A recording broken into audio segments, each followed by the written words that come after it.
الحمد لله رب العالمين. الحمد لله الذي أرسل رسوله بالهدى ودين الحق ليظهره على الدين كله وكفى بالله شهيدا. وأشهد أن لا إله إلا الله وحده لا شريك له، وأشهد أن محمدا عبده ورسوله صلى الله عليه وعلى آله وأصحابه الكرام. أما بعد.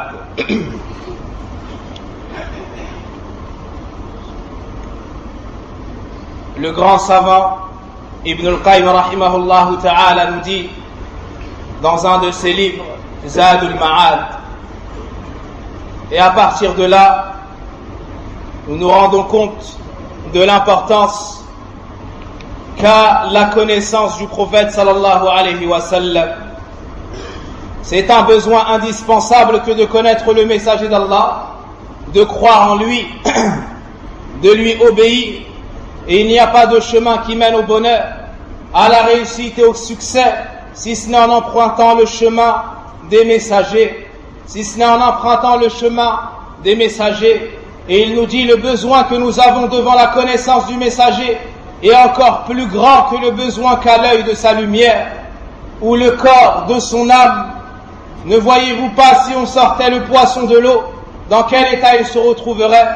Dans quel état il se retrouverait? Ben sachez que le croyant a encore plus besoin de connaître son messager, a encore plus besoin de connaître son messager que le besoin du poisson devant l'eau.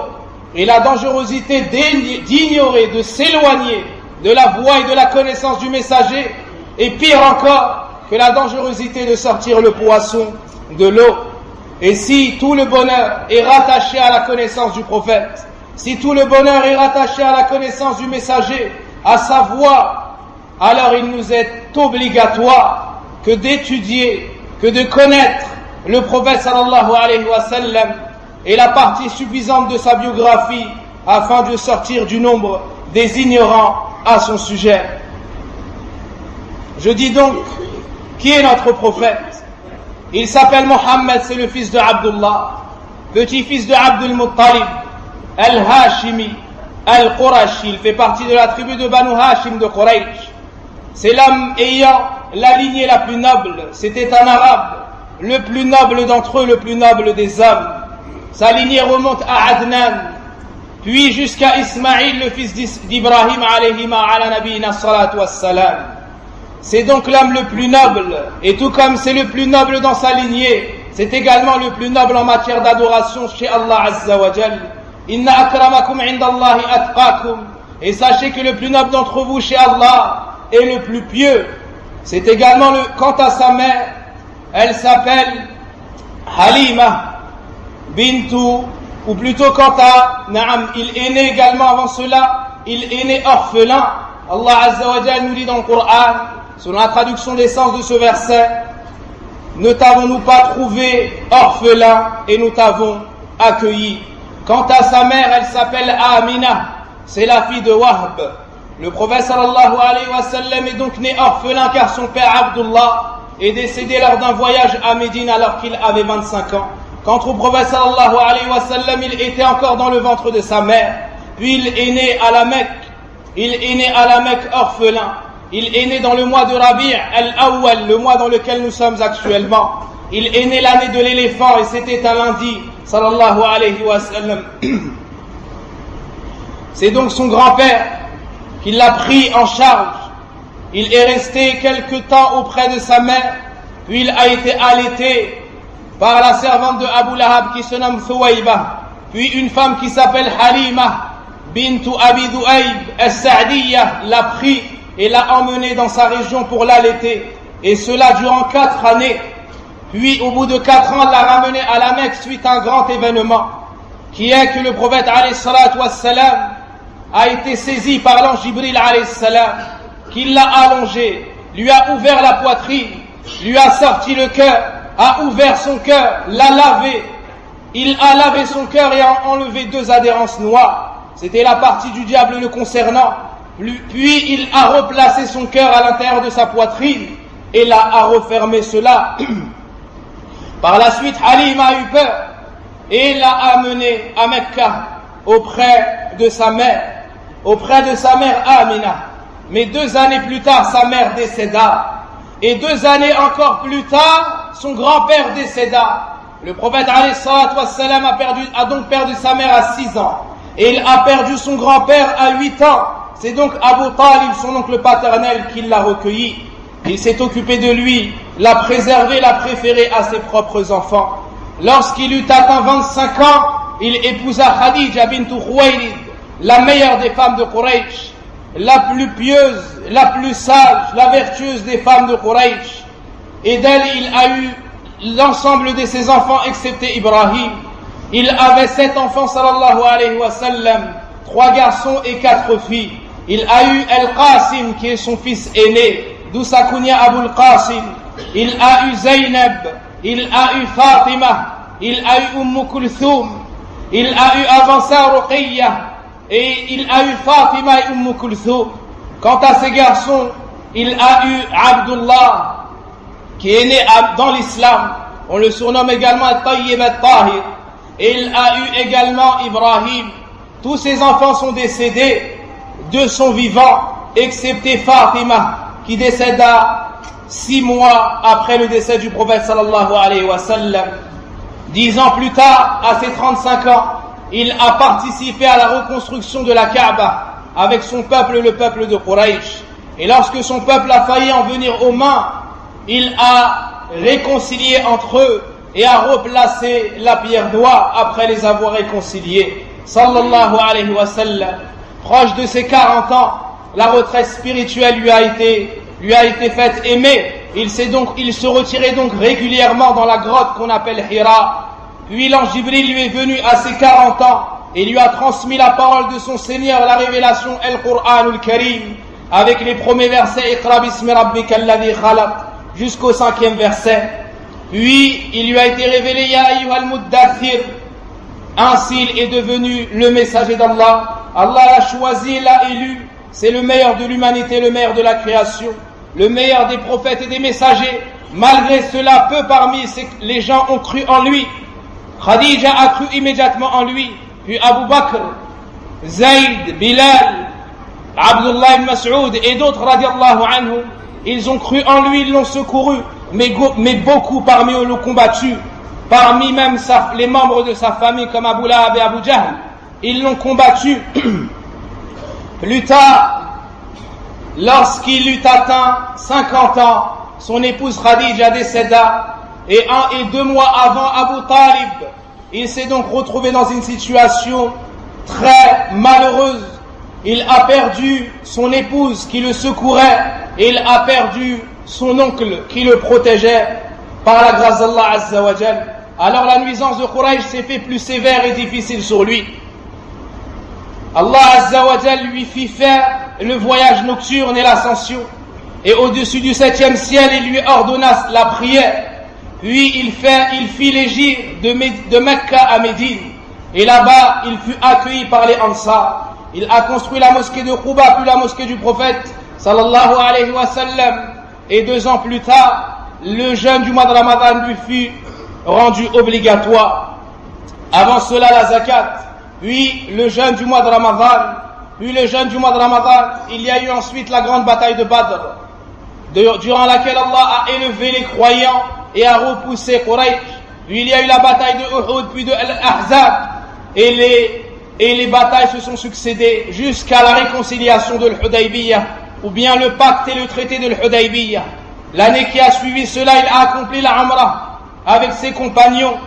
Puis plus tard, il ouvra la Mecque en conquérant, et par la grâce d'Allah Azza wa Jal, ils ont détruit les idoles qui étaient autour de la Kaaba, et Allah Azza wa Jal donna la victoire et le secours à son messager sallallahu alayhi wa sallam. Par la suite il a accompli le pèlerinage qu'on appelle le pèlerinage d'adieu, et durant ce pèlerinage, le jour de Arafah, Allah Azza wa Jal lui révéla un grand verset: aujourd'hui j'ai parachevé pour vous votre religion, agréé pour vous l'islam comme religion. Aujourd'hui j'accomplis sur vous mon bienfait, agréé sur vous, ou bien agréé comme religion pour vous l'islam. Aujourd'hui j'ai complété votre religion, accomplis sur vous mon bienfait et agrée comme religion pour vous l'islam. Donc la religion d'Allah est complète, et quelques jours plus tard, un peu plus de 2 mois, il décéda à Médine chez Aïcha. Voici le messager d'Allah, Mohammed ibn Abdillah, le meilleur homme de l'humanité, la meilleure des créatures, la plus aimée chez Allah subhanahu wa ta'ala. Il n'y a pas un bien sans qu'il nous ait invités à ce bien. Il n'y a pas un mal sans qu'il nous ait avertis contre son mal. C'est le messager d'Allah, on ne l'adore pas, c'est un serviteur. Mais c'est le prophète, on croit en lui, on le suit et on lui obéit. Sallallahu alayhi wa sallam. Et sachez, parmi les pires choses qui nous éloignent de son suivi et de nous acquitter de nos devoirs envers lui, c'est le fait d'innover dans la religion d'Allah, le fait de faire ce qu'il n'a pas fait et de dire ce qu'il n'a pas dit afin de se rapprocher d'Allah. Et parmi les pires des innovations, il y a ce qu'on appelle Al-Mawlid Al-Nabawi, le fait de célébrer l'anniversaire du prophète alayhi salatu wassalam. D'où ont-ils sorti cette innovation? Est-ce que les compagnons ont fait cela? Est-ce que le prophète alayhi salatu wassalam a fait cela? Non. Est-ce que Abu Bakr a fait cela? Non plus. Est-ce que Omar, Uthman, Ali, les compagnons ont fait cela? Non, ils n'ont pas fait cela. Est-ce que les tabi'un ont fait cela? Non. Les 3 premières générations n'ont pas fait cela. Mais c'est une innovation. Savez-vous de qui elle vient? Savez-vous de qui elle provient? Elle provient d'une secte égarée qu'on appelle Al-Ubaydiyoun. Une secte égarée du 4e siècle qu'on appelle Al-Ubaydiyoun, qui se font appeler Al-Fatimiyoun. Ils ont prétendu faussement et injustement faire partie des gens de la famille du prophète alayhi salatu wassalam. Ils ont innové, entre autres, 6 fêtes. La fête de la naissance du prophète alayhi salatu wassalam. Puis ils ont innové la fête de la naissance de Ali. Puis ils ont innové la fête de la naissance de Fatima. Puis ils ont innové la fête de la naissance de Hassan et Hussein et du califat. Ils ont innové dans la religion d'Allah Azza wa Jal. Ceux qui fêtent Al-Mawlid doivent savoir qu'ils ne font pas une chose qui est permise en islam. Ils ne font pas une chose que le prophète alayhi salatu wassalam a connu les compagnons, mais ils font une chose qui a été innovée au 4e siècle, après la mort de l'ensemble des compagnons, après ceux qui sont venus et les ont suivis avec excellence. Les 4 imams connus pour leur suivi, l'imam Abu Hanifa, l'imam Malik, l'imam Shafi'i, l'imam Ahmed, tous ceux-là n'ont pas connu Al-Mawlid. Et tous ceux-là n'ont pas fait Al-Mawlid. C'est une chose qui a été innovée après. C'est une chose qui a été innovée après eux. Et le prophète alayhi salatu wassalam nous a interdit d'innover. Il nous dit, toute innovation est égarement. Et tout égarement mène au feu. Il nous dit également, celui qui fait une action qui ne fait pas partie de ma voie, son action sera rejetée. Son action sera rejetée. Il nous dit également, prenez garde aux nouveautés, car toute nouveauté est égarement et tout égarement mène en enfer. Le prophète alayhi salatu wassalam a averti contre les nouveautés dans la religion d'Allah Azza wa Jal. Et si tu leur demandes pourquoi est-ce que vous fêtez cette fête, ils disent pour se souvenir du messager. Pour se souvenir du messager sallallahu alayhi wa sallam. Nous leur répondons, mais est-ce qu'il y a un musulman qui oublie le prophète Mohammed sallallahu alayhi wa sallam? À chaque fois qu'on entend l'adhan, il y a le nom de Mohammed sallallahu alayhi wa sallam. À chaque fois que tu rentres dans la mosquée, tu pries sur le prophète alayhi salatu wassalam. À chaque fois que tu fais la prière, tu pries sur le prophète sallallahu alayhi wa sallam. Aucune prière ne sera valable sans avoir prononcé le nom de Mohammed sallallahu alayhi wa sallam. Donc ceci est une prétention qui est rejetée. D'autres disent on fête cette fête parce qu'on aime le prophète alayhi salatu wassalam. Tu te trompes mon frère. Fêter l'anniversaire du prophète alayhi salatu wassalam n'est pas un signe d'amour qu'Allah aime. Si tu aimes le prophète alayhi salatu wassalam, écoute ce verset, mets-le en pratique. قُلْ إِن كُنْتُمْ تُحِبُّونَ اللَّهَ فَاتَّبِعُونِي يُحْبِبَكُمُ اللَّهُ وَيَغْفِرْ لَكُمْ ذُنُوبَكُمْ وَاللَّهُ غَفُورٌ رَحِيمٌ. Dis, si vous aimez Allah, suivez-moi, suivez le messager. Allah vous aimera alors et il vous pardonnera vos péchés. Ça, c'est un signe de l'amour d'Allah et de son messager. De suivre le prophète alayhi salatu wassalam, d'étudier qui il était, de le suivre, de le prendre pour exemple, de le copier dans l'adoration d'Allah Azza wa Jal, d'apprendre sa biographie, d'apprendre ses ahadiths, de les étudier, de s'asseoir dans les assises de science et d'apprendre qui il était, quel était son comportement, à quoi est-ce qu'il a appelé. et se contenter d'adorer Allah Azza wa Jal comme il nous l'a enseigné. Voici l'amour du prophète alayhi salatu wassalam. Voici celui qui est véridique dans l'amour du prophète alayhi salatu wassalam. Voici la religion d'Allah, la religion qu'Allah nous a légiférée, la religion qu'Allah Azza wa Jal a agréée. Celui qui aime Allah, celui qui aime le messager d'Allah sallallahu alayhi wa sallam, il n'innove pas dans la religion d'Allah subhanahu wa ta'ala. Quant à l'amour du prophète alayhi salatu wassalam, c'est une obligation. Et il n'y a pas un croyant sans qu'il n'aime le prophète alayhi salatu wassalam qui nous a dit Walladhi nafsi biyadi la yu'minu ahadukum hatta akuna habba ilayhi min nafsihi wa waladihi wa walidihi wan nasi ajma'in. Par celui qui détient mon âme dans sa main, aucun d'entre vous ne sera croyant tant qu'il ne m'aimera pas plus que sa propre personne, que ses propres enfants, que ses propres parents et que l'ensemble des gens. Donc on aime le messager d'Allah sallallahu alayhi wa sallam. C'est pour cela qu'on ne fête pas son anniversaire. C'est pour ça qu'on n'innove pas dans la religion d'Allah Azza wa Jal. L'imam Malik, rahimahullah ta'ala, a dit, celui qui innove dans la religion d'Allah et qui dit que c'est une bonne innovation, il aura prétendu que Mohammed a caché une partie du message et de la révélation d'Allah. Car Allah nous informe dans le Coran qu'il a complété sa religion. Et ceux qui ne faisaient pas partie de l'islam à l'époque du prophète alayhi salatu wassalam ne fera pas partie de l'islam à notre époque. Wasallu wasallimu ala al-mab'uth rahmatan lil alamin nabiyina Muhammadin wa ala alihi wa sahbihi ajma'in. Allahumma salli ala Muhammad wa ala ali Muhammad kama sallaita ala Ibrahim wa ala ali Ibrahim innaka Hamidun Majid. Allahumma barik ala Muhammad وعلى آل محمد كما باركت على إبراهيم وعلى آل إبراهيم إنك حميد مجيد. اللهم اغفر لنا ذنوبنا وكفر عنا سيئاتنا وتوفنا مع الأبرار. اللهم إنا نسألك الهدى والتقى والعفاف والغنى. اللهم يا حي يا قيوم برحمتك نستغيث أصلح شأننا كله ولا تكلنا إلى أنفسنا طرفة عين.